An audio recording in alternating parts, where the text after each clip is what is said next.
بسم اللہ الرحمن الرحیم اللہم صلی علی سیدنا و مولانا محمد وبارک وسلم صلی علیہ۔ حاضرین محترم، ناظرین اور سامعین، دورہ تفسیر القرآن پارہ نمبر 18، رکوع نمبر 7، سورہ النور، آیت نمبر 5۔ اللہ تعالی ہم سب کو عمل کی توفیق عطا فرمائے۔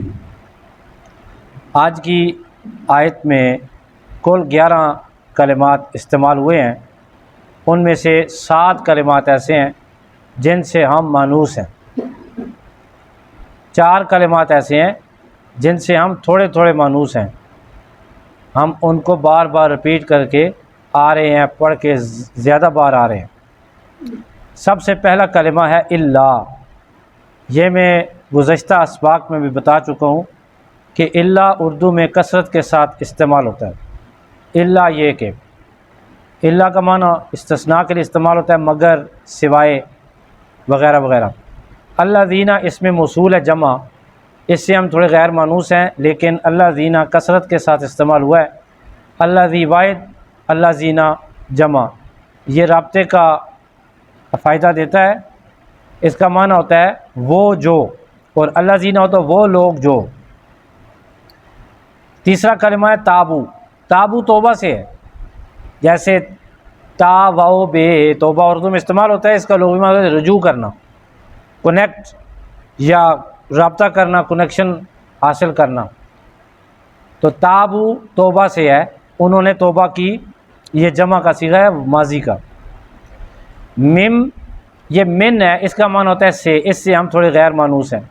بعد اردو کا لفظ ہے جو قرآن سے لیا گیا ہے، اور اس کا معنی سب کو آتا ہے کہ بعد میں۔ ذالکہ، یہ اس میں اشارہ ہے، اس کا معنی ہوتا ہے یہ بھی غیر مانوس ہے، رٹا لگا کے ہم یاد کر سکتے ہیں، ذالکہ یہ، ذالکہ یہ، ذالکہ یہ، ذالکہ یہ، تو ہم یاد کر سکتے ہیں اس کو۔ وَأَصْلَحُوا، انہوں نے اپنی اصلاح کی۔ واو کا معنی ہوتا ہے، واو کے اوپر زبر و معنی کیا ہوتا ہے اور۔ اصلحوا، انہوں نے اصلاح کی، یہ اصلاح اردو میں استعمال ہوتا ہے، ملتا جلتا لفظ ہے، اردو کے قریب قریب لفظ ہے یہاں پر، لیکن یہ ماضی معروف جمع کا صیغہ ہے غائب کا۔ فَإِنَّ، یہ جو لفظ ہے فا، یہ فا کے مختلف معنی ہوتی ہیں، پس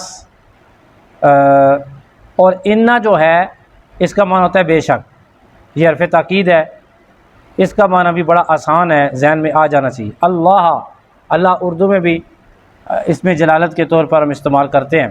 غفوراً، بہت زیادہ بخشنے والا، اردو میں استعمال ہونے والا کثرت کے ساتھ کلمہ ہے۔ رحیم، بہت زیادہ رحم فرمانے والا۔ آئیے ترجمہ سنتے ہیں، یعنی کہ 11 کلمات میں سے 7 کلمات ایسے ہیں جن سے آپ اچھی طرح واقف ہیں، 4 کلمات ایسے ہیں جنہیں آپ اگر یاد کریں، رٹا لگائیں، تو بالکل آپ اس کو آسانی کے ساتھ یاد کر سکتے ہیں۔ اِلَّا الَّذِينَ، مگر وہ لوگ جو، تابو، توبہ کر لیں، مگر وہ لوگ جنہوں نے توبہ کر لی، تابو، توبہ کر لی، من بعد ذلک، اس گناہ کے کرنے کے بعد، یعنی تہمت لگانے کے بعد، وَأَصْلَحُوا، اور انہوں نے اپنی اصلاح کر لی، فَإِنَّ اللَّهَ، پس بے شک اللہ تعالیٰ، غفوراً، بہت زیادہ بخشنے والا ہے، رحیم، بہت زیادہ رحم فرمانے والا ہے۔ آئیے اس کے تفسیری نکات سمجھنے کی کوشش کرتے ہیں۔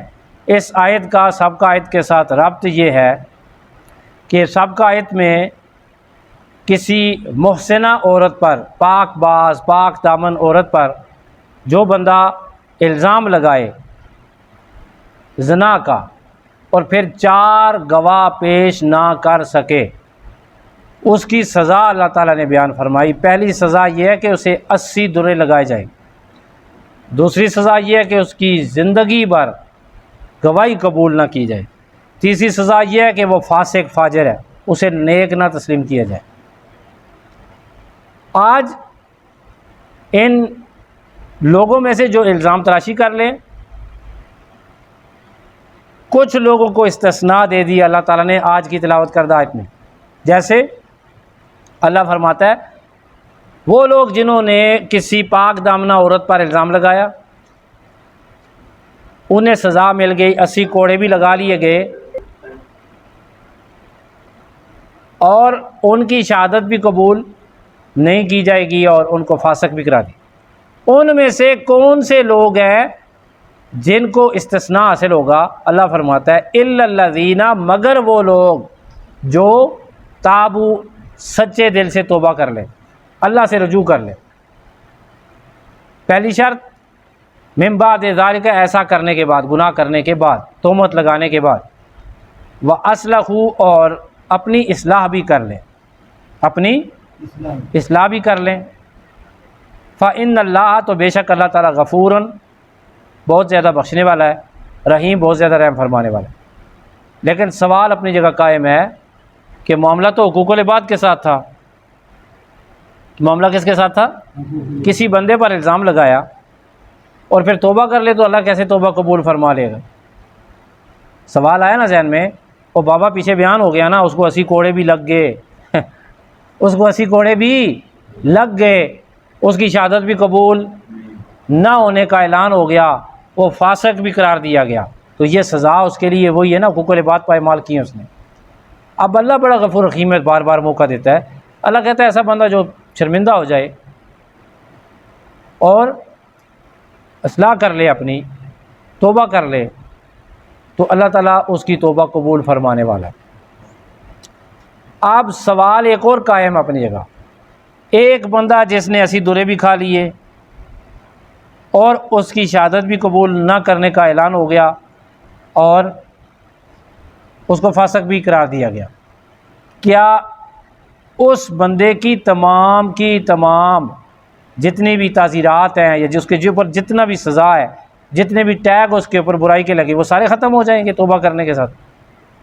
اس میں مختلف علماء کرام کے مختلف اقوال ہیں، لیکن سب سے جو پسندیدہ قول یہ ہے کہ اس کو اگر توبہ نصیب ہوتی ہے کوڑے کھانے سے پہلے تو پھر بھی وہ کوڑے لگیں گے، اسے توبہ کر رہا ہے، توبہ کرے گا تو وہ 80 کوڑے اس کو لگیں گے، یہ سزا معاف نہیں ہوگی۔ دوسرے نمبر پہ اس کی شہادت توبہ اور اپنی اصلاح کرنے کے بعد بھی زندگی بھر قبول نہیں ہوگی۔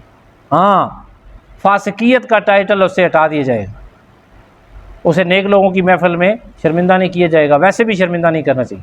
یہ تھوڑی سی امید دلائی ہے اللہ تعالیٰ نے کہ اللہ تعالیٰ بخشش فرمانے والا ہے، دروں سے بھی آخرت کی سزا معاف ہو گئی اور شہادت قبول نہ کی جائے، اس سے دوسروں کو عبرت حاصل ہوگی۔ ہاں، جو تیسرا ہے فاسق ہونے کا، اللہ تعالیٰ اس کو معاف فرما دے گا، اللہ تعالیٰ اس کو دوبارہ نیکوکاروں میں شامل فرمائے، یہ دعا ہے۔ یہاں پر جو بندہ اپنی اصلاح کرتا ہے، ہمارے لیے بھی کچھ چند قسم کے لوگ ہوتے ہیں۔ سب سے پہلے جو بندہ غلطی کرتا ہے، نہ خود اسے اپنی غلطی کا احساس ہو، نہ دوسرے کی نشاندہی پر اسے اپنی غلطی نظر آئے، نہ حالات اور انجام کو دیکھ کر وہ عبرت پکڑے، ایسا بندہ زندگی بھر اندھیرے میں رہتا ہے، نہ وہ ترقی کر سکتا ہے، نہ وہ سکون حاصل کر سکتا ہے۔ دوسرا بندہ ایسا ہوتا ہے کہ جس سے غلطی ہو جائے تو خود اس کو احساس ہو جاتا ہے، ایسا بندہ بھی جو خود احساس ہو گیا اس بندے کو میرے سے غلطی ہو گئی ہے، ایسا بندہ زندگی میں بے پناہ ترقی کرتا ہے۔ تیسرا بندہ ایسا ہوتا ہے جس کو کوئی دوسرا بندہ کہے کہ یار یہ آپ سے غلطی ہوئی ہے، نشاندہی کرے، اور اس نشاندہی کو وہ قبول کرے اور مانے کہ واقعی مجھ سے یہ غلطی ہوئی ہے اور میں اپنی غلطی کی اصلاح کروں گا، ایسا بندہ بھی زندگی میں بہت ترقی کرتا ہے۔ ایک وہ بندہ جسے دوسرا بندہ بھی کہہ رہا ہے، پوری قوم کہہ رہی ہے آپ کی یہ غلطی ہے، اسے خود بھی احساس نہیں ہو رہا، پھر بھی سمجھ نہیں آ رہی، تو ایسا بندہ زندگی میں ناکامیوں کے سوا کچھ بھی نہیں دیکھتا۔ اور اللہ پاک فرماتا ہے وَأَصْلَحُوا، وَأَصْلَحُوا، اور وہ اپنی اصلاح بھی کر لیں۔ اصلاح کیسے ہوتی ہے؟ اپنے ضمیر کی نظر میں سامنے کھڑے ہو کے اپنے دل کو عدالت بنائے اور اپنے ضمیر کے سامنے کھڑے ہو کے اپنے آپ کو مجرم قرار دے اور اپنے اوپر خود ہی دفعات لگائے اور اپنے آپ کو صاف پاک کرنے کے لیے وہ کچھ نہ کچھ ذرائع اپنائے، کچھ نہ کچھ گر اپنائے کہ یہ میں ایسے کروں گا میری یہ غلطی درست ہو جائے گی، یہ غلطی درست ہو جائے گی، یہ غلطی، ایسا بندہ زندگی میں کامیاب ہوتا ہے۔ تو اس کے بعد کچھ چیزیں ہیں کہ جو فاسق لفظ سے مربوط ہیں، کہ جو فاسقین ہوتے ہیں، گنہگار ہوتے ہیں، بہت زیادہ اللہ کے نافرمان ہوتے ہیں، اللہ کو ناراض کرنے والے ہوتے ہیں، ان کی صحبت میں کبھی بھی نہیں بیٹھنا چاہیے۔ حضرت عبداللہ بن مسعود رضی اللہ تعالیٰ عنہ بیان کرتے ہیں، ابو داؤد شریف کی روایت ہے، 4336 نمبر حدیث ہے، آقا علیہ السلام ارشاد فرماتے ہیں بنی اسرائیل کے لوگوں میں سب سے پہلے یہ بیماری پیدا ہوئی کہ وہ جب ایک دوسرے سے ملاقات کرتے تھے تو وہ دوسرے کا ہاتھ پکڑ کے کہتا تو نے یہ غلطی کی، آئندہ بات غلطی نہیں کرنی آپ نے۔ جب تک ان میں یہ روش رہی کہ وہ دوسرے کی اصلاح کے لیے کہتے رہے کہ یہ آپ غلطی کر رہے ہیں، غلطی نہ کریں، کیوں غلطی کرتے ہیں، یہ ایسی غلطی دوبارہ نہیں کرنی، اور جب تک وہ بندہ اپنی غلطی سے توبہ نہیں کرتا تھا تو وہ لوگ اپنی قوم کے دوستوں کے ساتھ ایسا رویہ کہ کہتے یہ آپ غلطی پر ہیں، اللہ تعالیٰ نے اس وقت تک ان کی اس قوم پر عذاب نازل نہیں فرمائے۔ آقا علیہ السلام فرماتے ہیں پھر یہ حال ہو گیا، ایک دن وہ کہتے تھے تیری یہ غلطی ہے، دوسرے دن ان کے ساتھ مل جاتے تھے، کھانا کھاتے تھے، بیٹھ کے گپے لگاتے تھے، گناہگار لوگوں کے، اللہ کے نافرمان لوگوں کے ساتھ نیک لوگ سنگتیں کرتے تھے۔ پھر حال یہ ہوا کہ نیک بھی برے ہو گئے۔ جس پر تہمت لگائی گئی ہو وہ عورت قاضی کی عدالت میں دعویٰ دائر نہ کرے تو حد قذف نہیں لگائی جائے گی۔ کل پرسوں خبروں میں سنا کسی بندے نے ادھر پتہ نہیں گستاخی کی یا کوئی تو اس کو جلا دیا گیا۔ یہ جو لوگ قانون کو اپنے ہاتھ میں لیتے ہیں، یقین کریں یہ جو اتنی زیادہ ایکسٹریم پہ چلے جاتے ہیں، آپ ان لوگوں کی ہسٹری دیکھیں، ان سب کو آپ دائرے میں لے کے آئے، ان کو ایک ایک چیک کریں، کوئی والد کا نافرمان ہوگا، کوئی والدہ کا نافرمان ہوگا، کوئی بھائی سے لڑا ہوا ہوگا، نماز تو انہوں نے زندگی میں نہیں پڑھی ہوگی، ایسے لوگ ہیرو بننے کے چکر میں اور بس ان سے اور دنیا کا کام نہیں ہوتا، کسی بندے سے کوئی غلطی ہوگی فوراً اس پہ الزام، کبھی آگ لگا دی، کبھی اس کو جناب قتل کر دیا اور اشتعال انگیزی پھیلا دی۔ یہ لوگ قوم کے بھی مجرم ہیں، دین کے بھی مجرم ہیں، رسول اللہ صلی اللہ علیہ وسلم کے بھی مجرم ہیں، خدا کے بھی مجرم ہیں۔ یہاں پر تو یہ لکھا ہوا کہ جس پر الزام، اب تھوڑی سی چیز تحقیق کر لینی چاہیے، آپ جو ہیں وہ عدالت میں چلے جائیں۔ دوسرے نمبر پہ اگر کوئی بندہ کسی پر تہمت لگاتا ہے اور وہ بندہ فوت شدہ ہے، تہمت لگانی بھی بہت ہی بری چیز ہے، برا الزام ہے، تھوڑا کام نہیں، بھاری کام ہے۔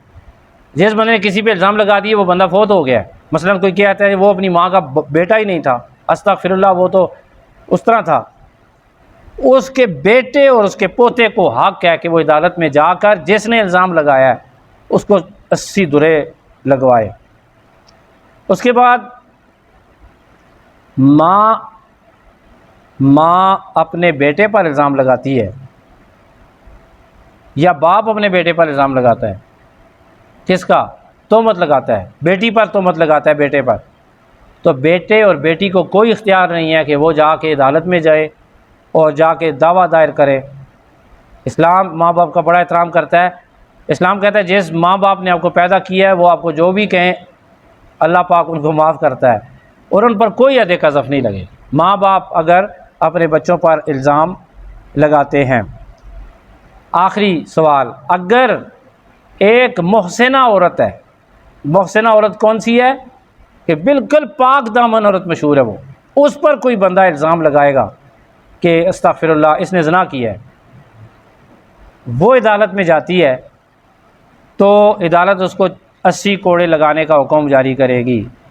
لیکن ایسی عورت جس کا زنا یا جس کی بد کرداری یا جس کی بدکاری مشہور ہو، اس پر کوئی الزام لگائے کہ یہ تو ہے ہی ایسی ہے، تو وہ عدالت میں جائے گی تو عدالت حد قذف جاری نہیں کرے گی، اس لیے کہ اس کے فعل سے کچھ شہرت حاصل ہے، اس کا کریکٹر لوز ہے، لوز کریکٹر کو بھی اسلام اچھی نظر سے نہیں دیکھتا۔ میرے ٹوٹے پھوٹے الفاظ اللہ تعالیٰ اپنی بارگاہ میں قبول فرمائے۔ وآخر دعوانا ان الحمد للہ رب العالمین۔